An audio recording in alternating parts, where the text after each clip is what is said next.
शामिल करेंगे शोबिस की रंगारंग खबरें। पाकिस्तान शोबिस इंडस्ट्री की उभरती हुई अदाकारा मलाइका रियाज ने किसी अमीर शख्स से शादी की ख्वाहिश का इजहार कर दिया।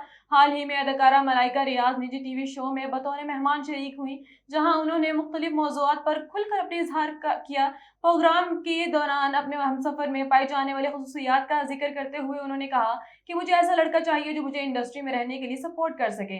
लड़का फैमिली के साथ रहने वाला हो, क्योंकि मैं अकेली नहीं रह सकती। उन्होंने कहा कि मैं किसी गरीब लड़के से शादी नहीं करूंगी, बल्कि मेरा हमसफर अमीर होना चाहिए, ताकि हम एक रिलेशनशिप में नहीं हूं अभी तक। मैं शोबिस करियर के हवाले से बात करते हुए उन्होंने कहा कि मॉडलिंग के शोबे में मुझे कुछ खास मजा नहीं आया, इसलिए मैंने ड्रामा इंडस्ट्री दाखिल हुई। अपनी तालीम मुकम्मल ना करने का बहुत अफसोस है।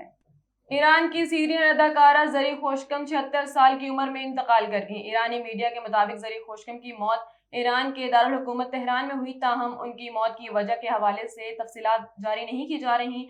ईरानी मीडिया के मुताबिक ज़री खोशकम मरहूम ईरानी फिल्म स्टार अली हातमी की बेवा थी। उनकी बेटी लैला हातमी भी मशहूर अदाकारा हैं। मीडिया रिपोर्ट्स के मुताबिक अदाकारा को तेहरान में वाक़ कब्रिस्तान में अपने शोहर के पहलू में सुपुर्द खाक किया गया। बॉलीवुड स्टार सलमान खान का कहना है कि अपनी भांजी अलीज़े अग्निहोत्री समेत किसी को भी खुद पर किताब लिखने की इजाजत नहीं दूंगा।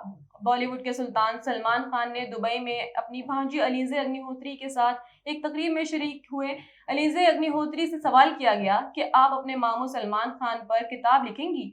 अलीज़े का जवाब देने से कबल ही सलमान खान बोल पड़े कि अलीज़े समेत किसी को भी खुद पर किताब लिखने की इजाजत नहीं दूंगा। अलीज़े का कहना था कि सलमान खान पर किताब लिखी तो इस जैसी कोई किताब नहीं होगी। सलमान खान का कहना था कि जितना अलीज़े मेरे बारे में जानती है, मैं नहीं जानता कि ये किताब लिखी और वो बेस्ट सेल्स ना बने। सलमान खान के जवाब में तकरीब के शुरका ने लुत्फ उठाया। सलमान खान की भांजी अलीज़े अग्निहोत्री ने गुज़िश्ता साल फिल्म फरारी से अपने बॉलीवुड करियर का आगाज किया था, जबकि सलमान खान इन दिनों अपनी फिल्म सिकंदर पर काम कर रहे थे।